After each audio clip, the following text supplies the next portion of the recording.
O livro de Atos é o segundo volume de uma obra de duas partes unidas que hoje denominamos Lucas Atos. Foi escrito pelo mesmo autor, Lucas, que foi um colega de trabalho que viajava com Paulo. Isso é evidente a partir da introdução do livro, onde Lucas diz: Eu escrevi o primeiro volume, que é o Evangelho, sobre todas as coisas que Jesus começou a fazer e ensinar. Agora, Lucas fornece aqui uma pista sobre o que será esse livro de Atos.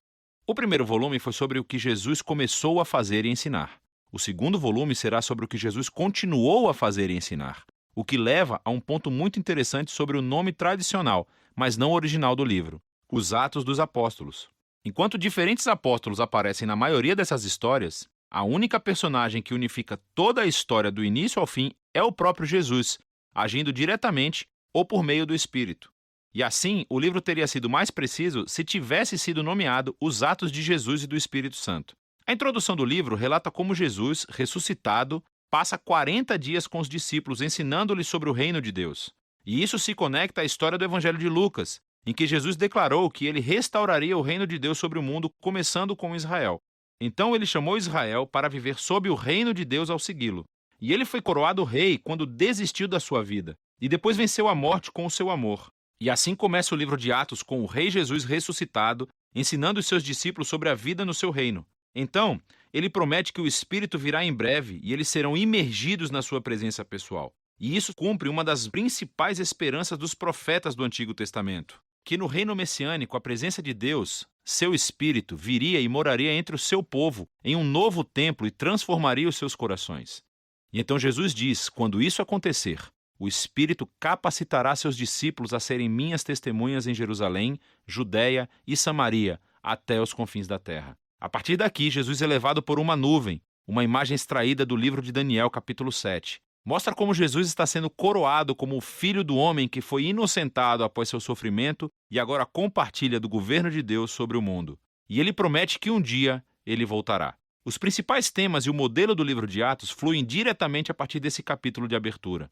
Essa é uma história sobre Jesus conduzindo o seu povo através do Espírito a irem pelo mundo inteiro, convidando todas as nações a viver sob seu reino.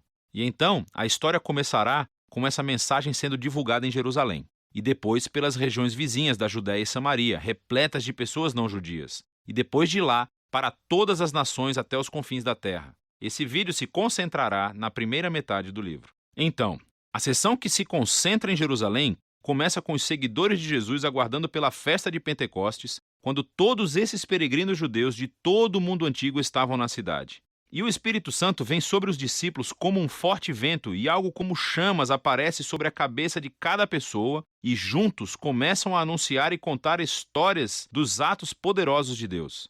E eles começam a falar nessas línguas que não conheciam antes, mas todos os que estavam reunidos conseguiam entender tudo perfeitamente. Para compreender o que Lucas enfatiza na história, é crucial entender as origens dessas imagens no Antigo Testamento. Então, primeiro, o vento e o fogo são uma alusão direta às histórias sobre a presença ardente e gloriosa de Deus enchendo o tabernáculo e o templo. E também está relacionado com as promessas proféticas de que Deus viria e viveria no novo templo do reino messiânico por meio do seu Espírito. Aqui em Atos, a presença ardente de Deus vem habitar no meio do seu povo, não em um edifício. Lucas está dizendo que o novo templo prometido pelos profetas é a nova aliança da família de Jesus, o povo de Jesus, o que se relaciona à segunda coisa que Lucas está tentando dizer aqui.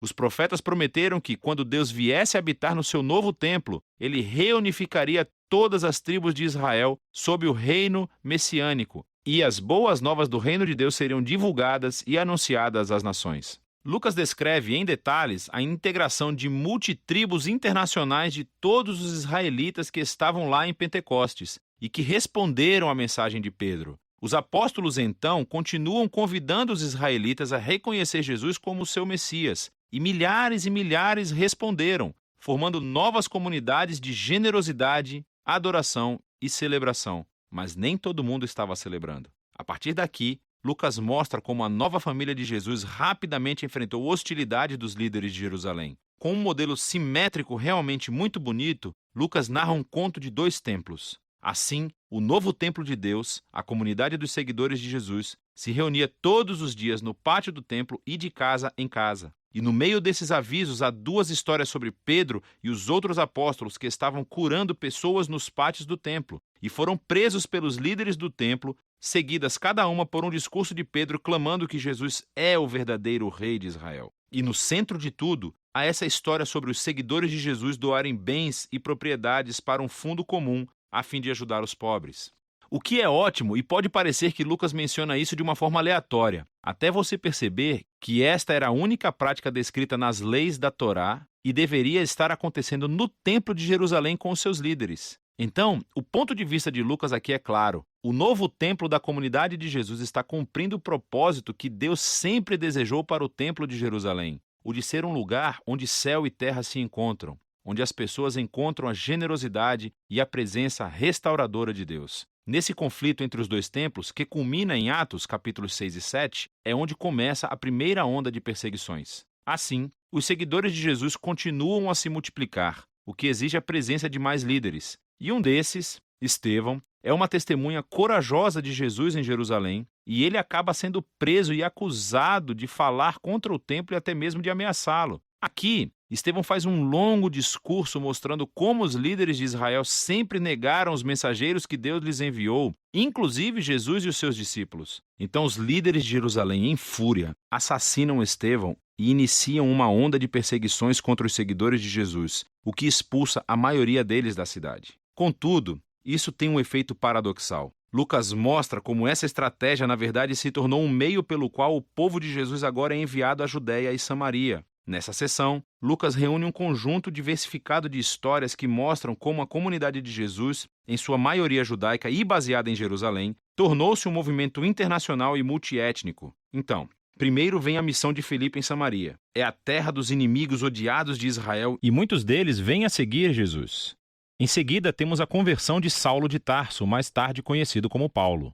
Ele era o inimigo mortal e perseguidor dos seguidores de Jesus até conhecer pessoalmente o Jesus ressuscitado e se tornar um defensor apaixonado em nome de Jesus. Segue a história de Pedro quando teve uma visão sobre como Deus não considera o povo não-judeu ritualmente impuro ou indigno de se unir à família de Jesus. Pedro, então, é levado pelo Espírito para a casa de um soldado romano, que está repleta de pessoas não-judias, e todos reagem às boas novas de Jesus. Na verdade, o Espírito apresenta-se poderosamente entre eles, assim como fez para os discípulos judeus no capítulo 2. Todos esses temas se reúnem na fundação da igreja em Antioquia, a maior e mais cosmopolita cidade daquela parte do Império Romano. E Lucas nos diz que Barnabé, um líder judeu da igreja de Jerusalém, foi com Paulo para ajudar a liderar essa comunidade eclesial. E isso deu início à primeira grande igreja multiétnica da história. Foi onde os seguidores de Jesus foram chamados de cristãos pela primeira vez, e é a partir daqui que os primeiros missionários internacionais são enviados. E vemos a missão de Jesus se tornando realidade, o que nos leva ao restante da história de Lucas. Mas por enquanto, essa é a primeira metade do livro de Atos.